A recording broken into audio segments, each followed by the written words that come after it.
Godox has recently announced the new AD600 Pro Mark II, and I've been lucky enough to have already played with it.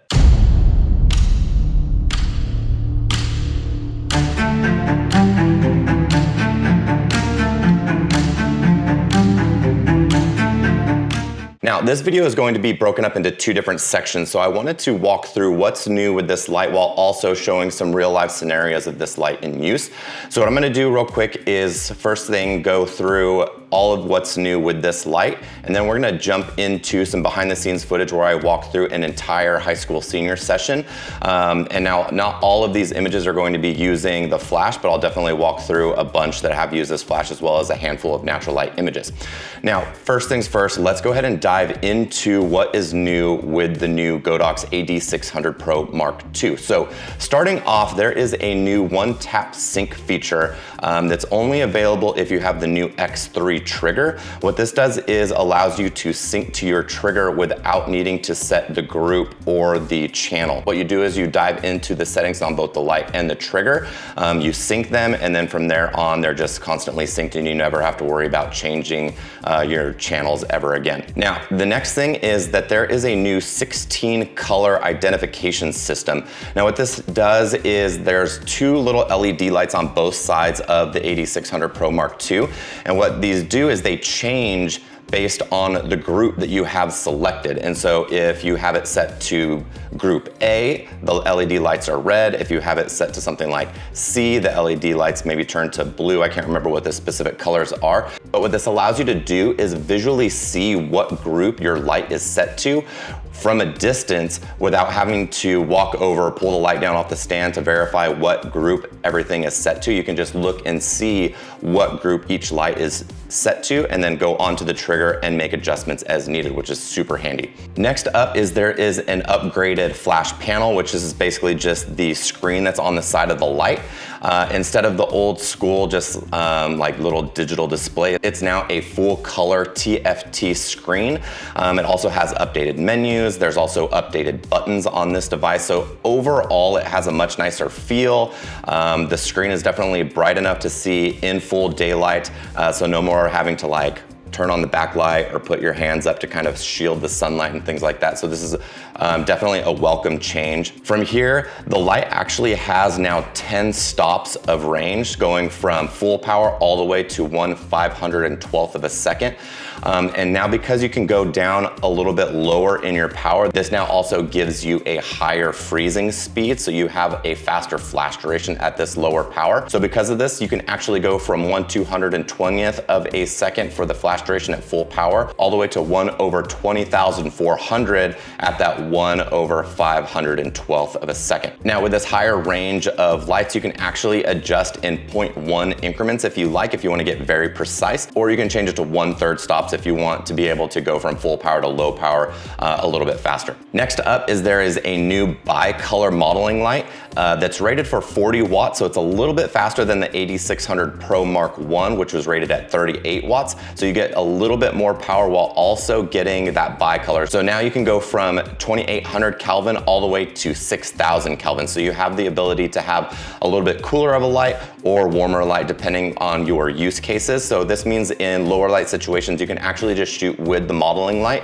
and then also adjust that color temperature as needed. Now from here, in terms of other aspects of the light, it seems to run off the same battery. I don't have my AD600 Pro, the original one, on me anymore, so I can't verify that, but it does feel like the same battery. It seems to use the same charger. The light also has all the same ports for, updating the firmware, connecting power, as well as hooking up sync cables. Now, one thing that I wish there was is the ability to charge this light through the USB-C. I know this would give us a slower charging speed, but when traveling, it would be nice to only travel with the light and a USB-C charger that I use for a whole bunch of other devices instead of having to bring that brick with me as well, especially when I don't need to run power from the brick in some sort of AC power mode when I'm on location. Okay, so hopefully that gives you a very quick overview of what this light is, what's new about this light. So from here, let's go ahead and jump into the field and walk through basically just an entire high school senior session. I'm gonna walk through the various situations as well as the lighting setups. So Let's jump in. Also, it's worth noting that I'm shooting on the Sony A9 Mark III with a global shutter. So if the shutter speeds seem a little bit weird to you, I'm not using any sort of high-speed sync or ND filters or anything like that. I'm just able to shoot at a lot higher shutter speeds because I'm shooting with the A9 Mark III and its global shutter. If you have any questions about how this works, I will post a video where I walk through, all of the comparisons between traditional sync speeds and high-speed sync speeds and global shutter sync speeds in the comments. Okay, so this session is in downtown Springdale, Arkansas, which I haven't shot in a very long time. And so I set just a general meet location for this shoot. And so where we met, I wanted to do a quick little setup at this mural that I saw, even though there wasn't anything else really in the area. So what I did is I set him up against this mural and I set the AD600 Pro Mark II with just a standard reflection off to the side, just to give me a little bit more drama to the scene. And so here's a look at these images. I got a tight, a medium, and a wide, and here is an example of the natural light for this scene as well. Next thing I did is I wanted to get something a little bit more dramatic, something more like a silhouette backlit type of image, even though you'll still be able to see his face in this situation. And so I set the light in between him and the wall. And then I made sure to pose him in a situation where I could see the full silhouette of his face. And so here is an example of what that looks like. This next scene, what we have is a really cool wall that I really like the texture of. And so I have the AD600 Pro inside of a Magmod Magbox 24. And so I'm playing around with different light levels as well as different compositions. And so here is a look at something a little bit more dramatic and then something a little bit more evenly lit in a couple different situations. And then I also played around with the edit just to kind of give a different feel to the images by changing the background color. Next up, I kind of wanted to square up. Instead of having him look off to camera left, I wanted him to look directly at the camera, so I adjusted my light accordingly, had him look right down the barrel of the camera just so I can have some eye contact. And so here is an example of what that looks like with the light on, as well as a look at what the natural light looks like. Next up, while I had him here and I had this new light position, I wanted to play around with the composition a little bit so it wasn't just this wall. So I framed him in the gap where you could see some sky, and I let the wall kind of fill in the right-hand side of the frame. And so here's some examples of what that looks like.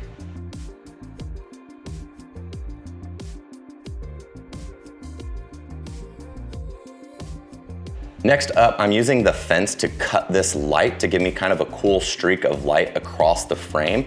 And what this is gonna do is give me some interest to this light instead of it just being blasting light across the frame. I'm also gonna be adding a little bit of shadow and a little bit of texture to the scene. And so here's what that image looks like, as well as what the natural light scene looks like. Now this next scene is going to be natural light. I always love to get just some standard, portraits of him looking at the camera, looking off of the camera, some smiling, some serious, without getting too complicated with lighting and different things like that. So I had him sit here and I just kind of interacted with him a little bit, trying to get some different looks, some different feelings and things like that. And so here's what this looks like.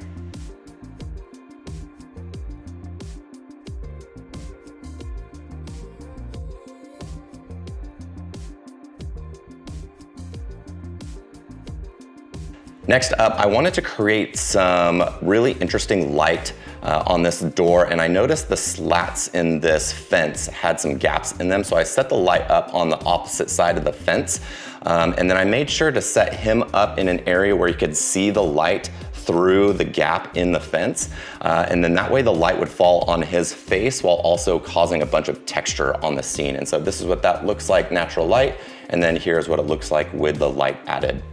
From here, since I already had the light set up, I decided to see what it looked like just using the fence as a backdrop. And I was gonna have him go that direction anyway, so I went ahead and had him go stand against that fence.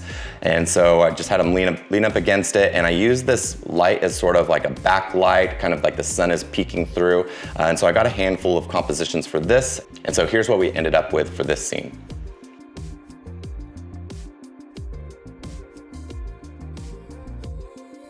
Now, the real reason why I wanted him to come over this direction is because of the gaps in this fence, and then I also saw that there was kind of this blank wall over here, and so I wanted the light to come in at this dramatic angle, and so I had the light set up in an area to where it would fire again through these gaps, and then I made sure that he could see the flash tube for this light coming through, and so that way I would know that the light is falling directly on his face. And so here's a couple of images from this setup. And then from here, I wanted the light to have a little bit slower of a fall off so I can include a little bit more natural light. And so I had him step away a little bit. Not only did this allow the fall off to be a little less gradual, but it also allowed the lines of the shadows to be a little bit less prominent. And so it's a little bit less dramatic while still being a little bit interesting.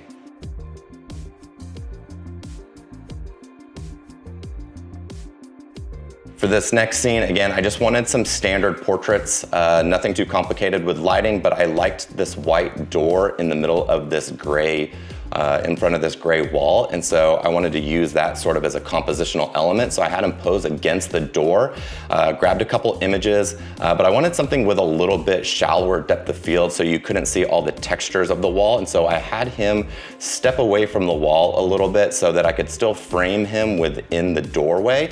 But then it gave me a little bit shallower depth of field so I could get a little bit something softer in the background.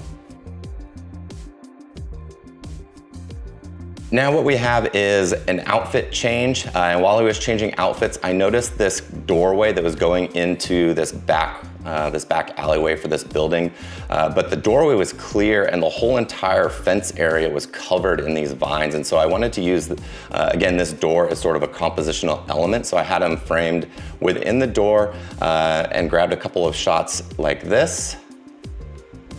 And then I went off into the bushes, just trying to play around with different foreground elements to get something a little bit different.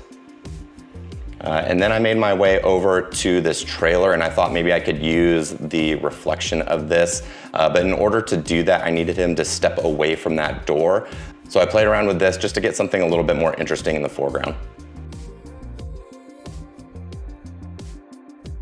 Then I decided to go ahead and move to the other side of this fence where I saw some flowers coming through, and I liked the idea of having him pose within these flowers. The sun was kind of peeking down, so again, no light here, but because of the angle that I wanted to shoot for some of these, I was able to see the background buildings and some of these power lines. And so instead of trying to finagle the composition in these situations, in areas where I was able to see these like complex backgrounds that I didn't want to show, I decided to use this little convex lens to cover those up and sort of give me like a more dramatic lens flare.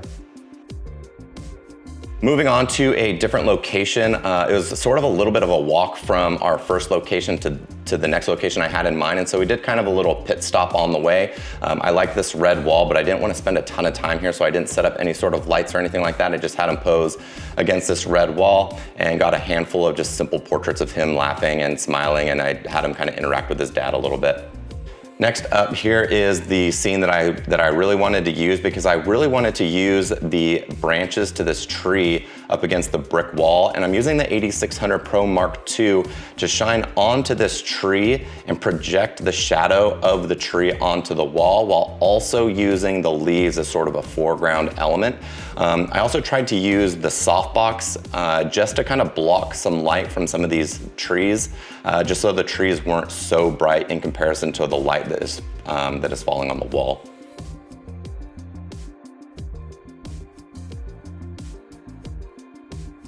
Next up, I decided to go ahead and turn the light off and use just some natural light, and I pulled this branch down just so I can kind of shoot through the leaves a little bit more. I also played around with sort of using these as, really out of focus foreground elements, and then I cranked up to like F11 or something like that just to get something a little bit more in focus as far as the branches go.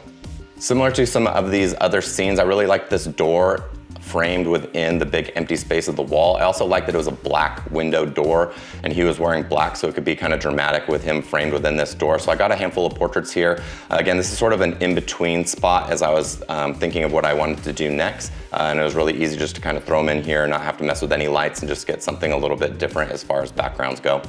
Next up, I decided to go ahead and play around with rim lighting him with the Godox AD600ProII.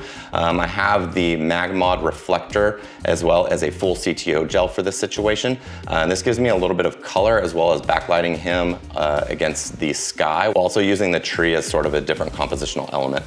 Finishing this session up, this senior is also a baseball player, so we wanted to incorporate that a little bit, so I had him get his baseball bat, and I set up the AD600 Pro Mark II inside of a MagMod softbox, the extra large version of this, as well as I put a grid on it so I didn't get any of that light spilling onto the wall. And as I was light testing, I got one that was a little bit too bright, and then I brought in some more ambient light as well, so got a couple different versions there. Then I had him go ahead and get back into the exact same position that I had him, but now he has his baseball mitt and his ball. So I got a couple different versions of this setup as well, had him pose naturally as well as kind of toss the ball up and down.